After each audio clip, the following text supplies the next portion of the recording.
తెలంగాణ మంత్రి కొండా సురేఖ చేసిన కామెంట్లకు మొత్తం తెలుగు సినిమా ఇండస్ట్రీ మొత్తం ఆగ్రహం వ్యక్తం చేస్తుంది. ఒక హీరోయిన్ జీవితాన్ని ఒకరిని ఇరికించడం కోసం రాజకీయం చేయడం ప్రస్తుతం తీవ్ర దుమారం రేపుతోంది. వ్యక్తిగతంగా తీసుకున్న విడాకులను రాజకీయ నేతకు అంటగట్టడంతో ప్రస్తుతం ఈ అంశం రెండు తెలుగు రాష్ట్రాలను కుదిపేస్తోంది. ఇక కేటీఆర్ మంత్రిగా ఉన్నప్పుడు అనేక మంది హీరోయిన్ల జీవితంతో ఆడుకున్నాడు. వారి ఫోన్స్ ట్యాప్ చేశారు.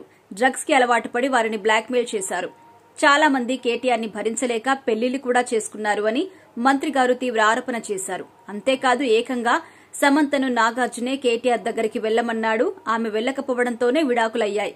సమంత నాగచైతన్య విడిపోవడానికి కేటీఆర్ కారణమని ఇష్టానుసారంగా నోటికి వచ్చినట్టుగా నిన్నటి మీడియా సమావేశంలో మాట్లాడారు కొండా సురేఖ. ఈ అంశం తీవ్ర దుమారంగా మారింది. ఒక్కొక్కరిగా తెలుగు ఇండస్ట్రీ మొత్తం కదిలి వస్తుంది.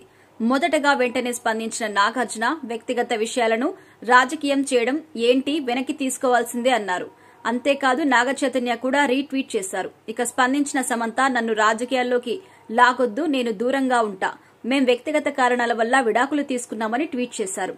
ఇలా సమంతకు ఒక్కొక్కరుగా సపోర్ట్ చేస్తున్నారు. అమల కూడా ఈ విషయాన్ని తీవ్రంగా పరిగణించారు. మంత్రి హోదాలో ఉంటూ ఆ మాటలేంటి, స్పందించాలని రాహుల్ గాంధీకి కూడా ట్యాగ్ చేశారు. ఇక తాజాగా జూనియర్ ఎన్టీఆర్ కూడా ఈ విషయంపై స్పందించారు. నిరాధార ఆరోపణ చేస్తే చూస్తూ ఊరుకునేది లేదు అని మంత్రి కొండా సురేఖపై ఆగ్రహం వ్యక్తం చేశారు.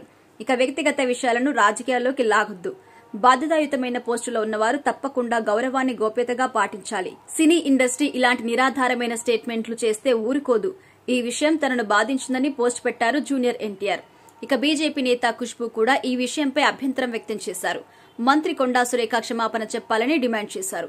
సినిమా ఇండస్ట్రీలోని వ్యక్తులపై నోటికి వచ్చినట్టుగా మాట్లాడితే చూస్తూ ఊరుకునేది లేదు. మొత్తం ఇండస్ట్రీలో ఉన్న హీరోయిన్స్ కి ఆమె సారీ చెప్పాలని ఆగ్రహం వ్యక్తం చేశారు. అంతకుముందు ఏంటి ఈ సిగ్గులేని రాజకీయాలు అంటూ విలక్షణ నటుడు ప్రకాష్ రాజ్ ట్వీట్ చేశారు.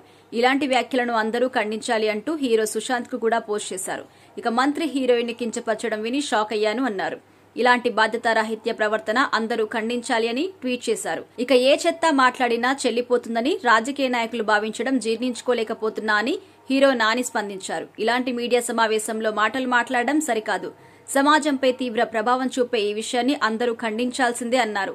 తనపై ఈ వ్యాఖ్యలకు కేటీఆర్ బుధవారమే లీగల్ నోటీసు కూడా పంపారు. సమంత నాగచైతన్య విడిపోవడానికి కారణమంటూ ఆమె చేసిన కామెంట్స్ కొండా సురేఖ వెంటనే వెనక్కి తీసుకోవాలి. దురుద్దేశపూర్వకంగా అబద్దాలు, అసత్యాలు మాట్లాడినందుకు బహిరంగ క్షమాపణ చెప్పాలి అని కేటీఆర్ లీగల్ నోటీసుల్లో డిమాండ్ చేశారు.